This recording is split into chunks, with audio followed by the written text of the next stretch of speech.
Hello, everybody out there that is interested in mental health wellness, and all of our followers on Healing Mama Hearts. I wanted to make this video. I've made one similar to this and posted it on Healing Mama Hearts Facebook group, but I wanted to make one and post it on our website and Pinterest and all the other platforms. So this video is, the topic of this video is empty nesters and preparing for that.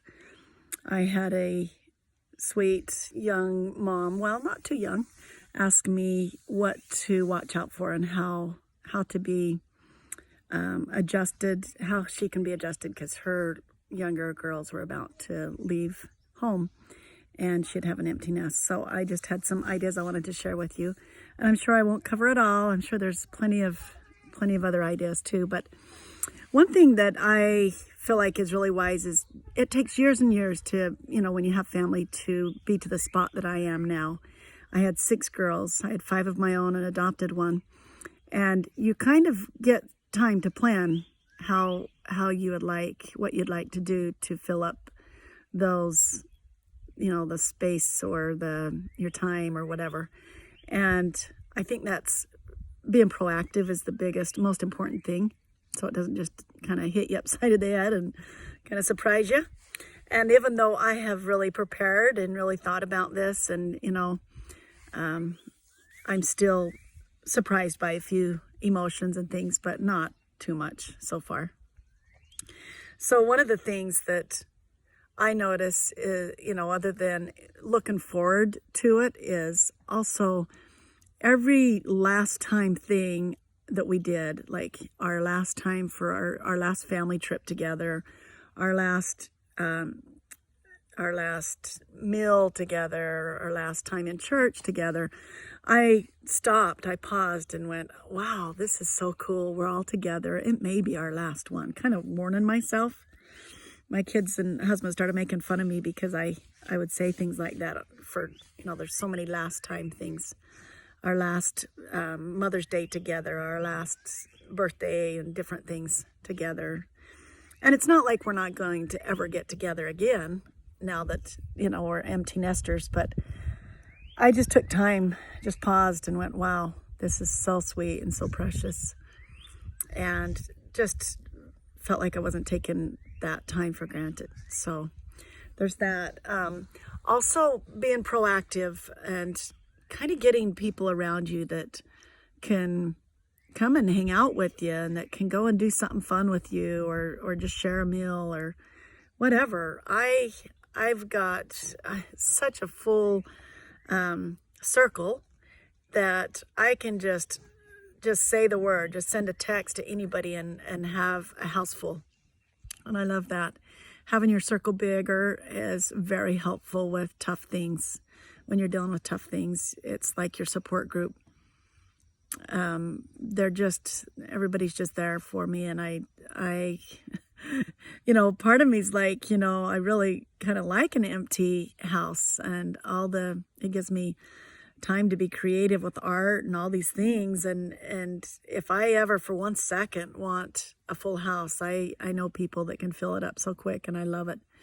So having a plan and having kind of reaching out to people and saying, yeah, it's going to be a big deal. This is our last whatever together and different things, so that they're kind of aware. Because really one of the most mature things you can do is to be willing to reach out to people when you need help, or even before you need help, when you think you might need help. Just like a woman planning to have a baby, she makes sure that she's taken all the nutrition that she needs. She's preparing everything.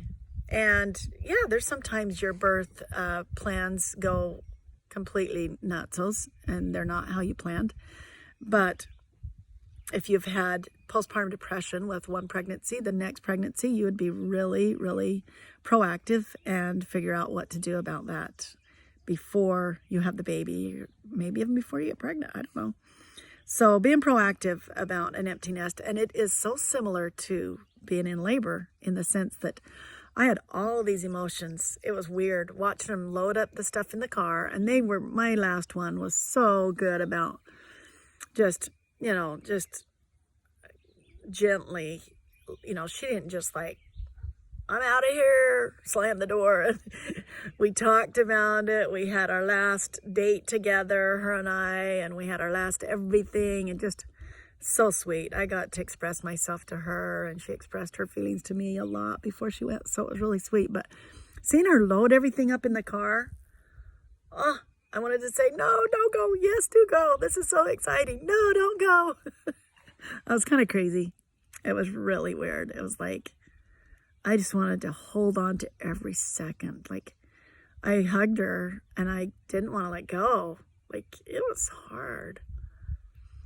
So, and then her friends were over and I just wanted to say, hey, get out of here. I need to absorb time with her and you're taking her time from me. It was really weird. And then a part of me is like, that's so sweet. Her friends would be here to say goodbye. Weird.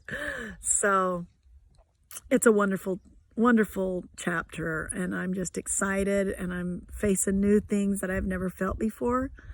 I used to get after her because her space was so messy, and now I'm like, I got it all cleaned up, and now it just sits there clean, and there's not that joy in the mess, so it's like you can't have it both sometimes. Sometimes you can't have a teenager at home and a clean house and all the joyful sounds. So it's beautiful. It's wonderful. Good luck to any of you that are facing that. And just feel what there is to feel and take time to feel it and express if you're having concerns about yourself, express it to a friend and reach out for help.